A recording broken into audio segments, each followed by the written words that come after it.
ఆచి చికెన్ మసాలా.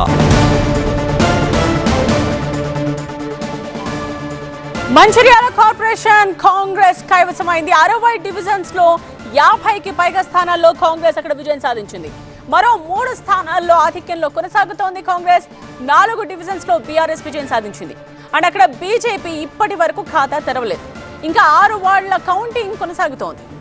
మా ప్రతినిధి నరేష్ సిద్ధంగా ఉన్న దీనికి సంబంధించిన అప్డేట్స్ తో. నరేష్, ఇంకా కౌంటింగ్ కొనసాగుతూ ఉన్న 6 వార్డులలో ప్రస్తుతం లీడ్ లో ఉన్నది ఎవరు?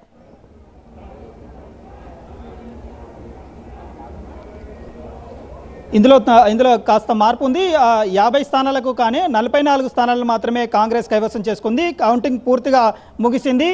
బీజేపీకి సంబంధించి కేవలం 4 స్థానాలు సాధించింది. బీఆర్ఎస్ 8 స్థానాలు సాధించింది. స్వతంత్రులు మిగతా స్థానాలు సాధించారు. ఇక్కడ సింగిల్ డిజిట్కే బీజేపీ బీఆర్ఎస్లు పరిమితం అయిపోయిన పరిస్థితి.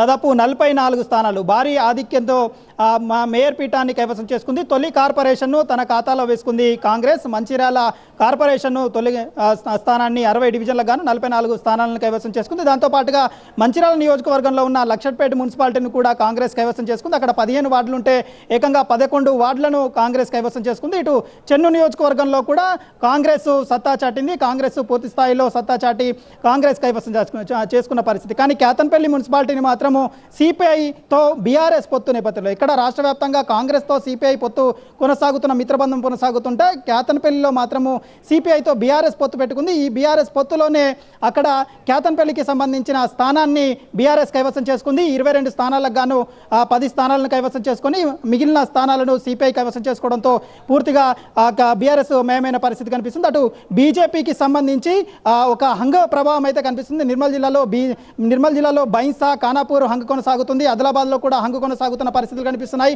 ఆసిఫాబాద్లో కూడా హంగు కొనసాగుతుంది. కాగజ్ నగర్లో కూడా హంగు కొనసాగుతున్న పరిస్థితి కనిపిస్తుంది. ఇక్కడ బీఆర్ఎస్తో స్వతంత్రులు కలిసి వస్తే ఆసిఫాబాదు, కాగజ్ నగర్ మున్సిపాలిటీలు 2 కూడా బీఆర్ఎస్ వశమయ్యే అవకాశం ఉంది. ఇటు నిర్మల్ మాత్రము కాంగ్రెస్ ఖాతా తెరిచింది. కాంగ్రెస్ కైవసం చేసుకున్న పరిస్థితులు కనిపిస్తున్నాయి. అక్కడ 42 వార్డులకు గాను ఇప్పటికే 24 వార్డులు కైవసం చేసుకోవడంతో నిర్మల్ కాంగ్రెస్ కైవసం చేసుకున్న పరిస్థితి కనిపిస్తుంది. ఉమ్మడి ఆదిలాబాద్ జిల్లా వ్యాప్తంగా కాంగ్రెస్ అయితే తమ సత్తా చాటింది. హంగు ఎక్కువగా ఉన్న పరిస్థితుల నేపథ్యంలో స్వతంత్రులు కీలకంగా మారబోతున్న పరిస్థితి అయితే ఉంది. రైట్ నరేష్.